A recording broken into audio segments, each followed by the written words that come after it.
All right, ladies and gentlemen, Fabs in the house, and welcome back to the channel. Today I'm in the house with the Kansept Knives Accipiter.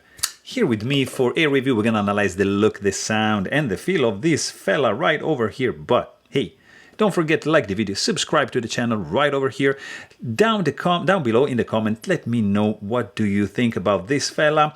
And you can also check out fablades.com and at Fablades on Instagram if you are curious to see what kind of pictures I'm taking about these sharp tools. So let's get started. We got 3.5 inch long for the blade and 4.75 inch long for the handle, with a total length of 8.25 inches for this fella right over here.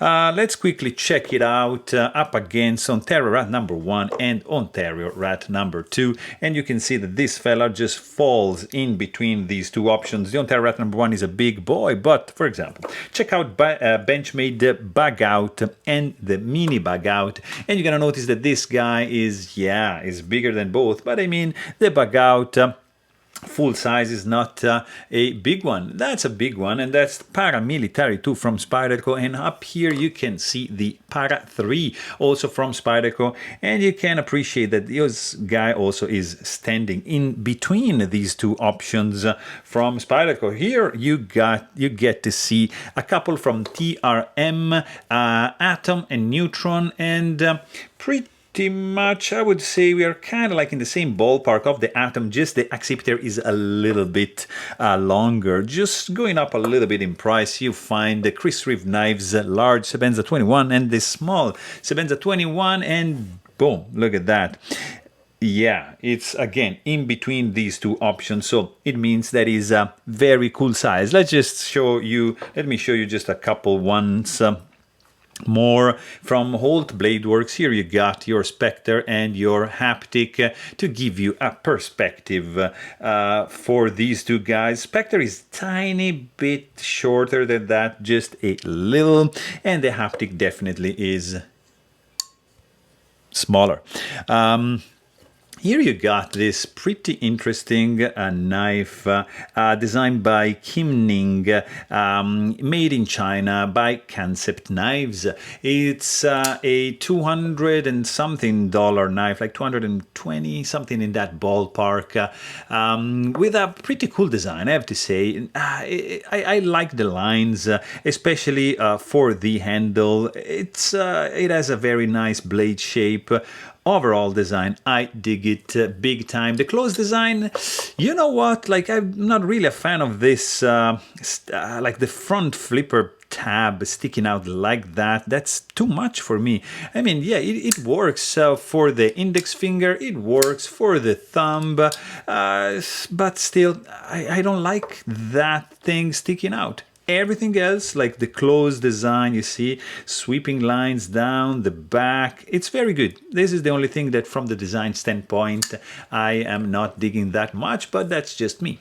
So you got titanium scales over here. You got raindrop carbon fiber. Look at that, shimmering carbon fiber. It is pretty cool looking, I have to say, but you get the inlay only on the show side. You get, though, 3D milling going on. You don't get any skeletonization on the inside. That's going to reflect a little bit on the weight. Not too crazy. We're going to check it in a second. But you do get a nice finger groove, which is going to be pretty comfy in your hands. Then you also get a titanium backspacer with integrated lanyard option loop going on with a pin, like perpendicular. Nice solution, because it keeps nothing protruding, nothing sticking out, but still keeps the functionality embedded in the backspacer, so that's pretty good. You also get like a centered blade, which is not sticking out, it's not dangerous, so you're good to go. Flipper tab, it's, yeah, sticking out, so unfortunately it's kind of pokey. Yeah, I think just ruins the design. You know, just round it off a little bit, maybe it's just gonna work the same way.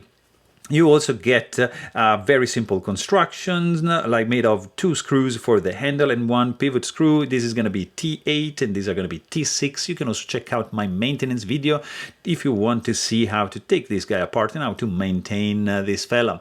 The screws on the handle are not protruding. The screws on the scales are the pivot it's sticking out a little bit, but nothing too crazy.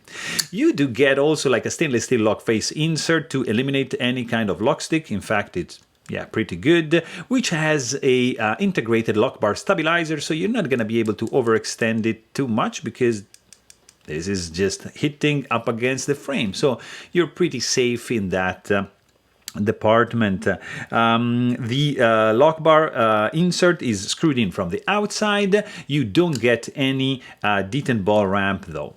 Titanium tip-up carry-only pocket clip, not reversible. It's just gonna stick onto this side, and pretty much this amount of knife is gonna be visible once in the pocket. Then guys, you have this blade shape. I mean, it is a pretty cool blade shape. I like this drop point going on. You got some jimping, which is buried down. You see, it's not sticking out. It's buried down. You can kind of feel it, but it's not that functional like down there. It is functional for the flipping action. You can just do a slow roll like that, but it's not that functional when deployed, because also my thumb is gonna tend to stay on this area, not so much in this one. So yeah, here you got some crowning of the spine, and at this point you just see that the swedge is developing and just reaching to the tip of the blade, which is S35VN steel, stone washed, drop point with like probably 50% belly, and you got like here you don't see, but this is a slight and just very slight recurve blade up to the sharpening choil. I don't know if that's like, let's check.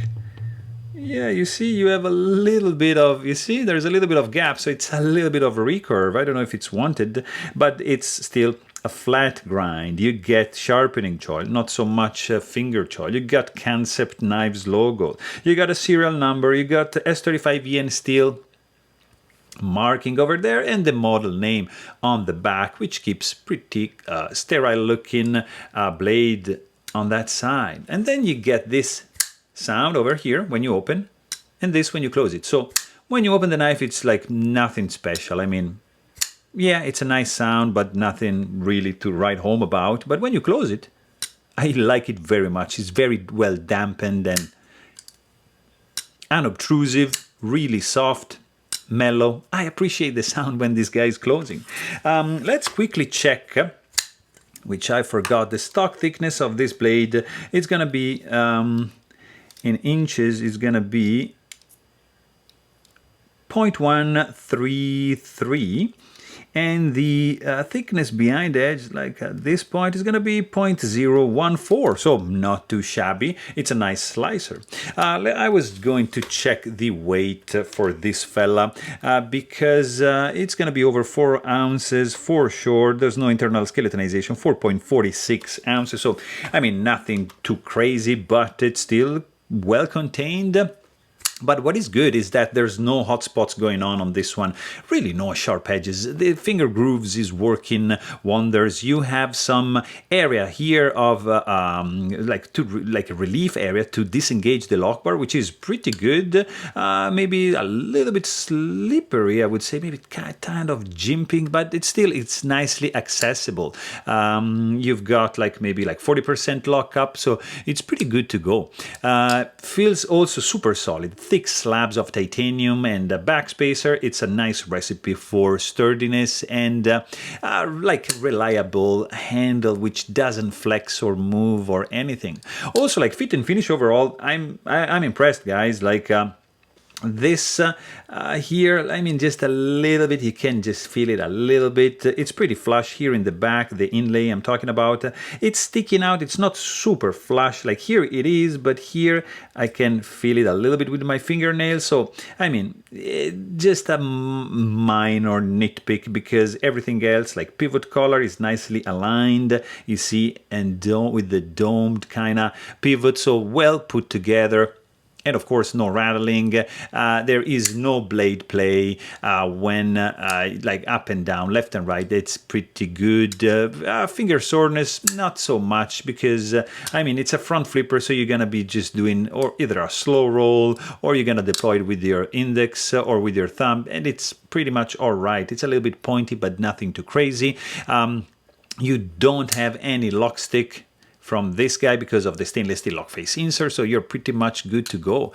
This guy is also running on ceramic ball bearings around the pivot, and it's deploying nicely, and it closes like this. Guys, this is a pretty serious closing action. Nice glide shot. I like it a lot. It's very, very good. Just a little nudge and boom, this guy, it's gonna close. The tent is also pretty well dialed in. I mean, this is a, let's say, like a, not a budget knife because it's 200 bucks, but still in the $200 range, this is a very, very valid option for sure. I mean, I like the look, great ergo. Sound is kind of like all right, but the action also is pretty good. So there you have it. Hope you guys enjoy this video, and thanks for watching. Stay tuned.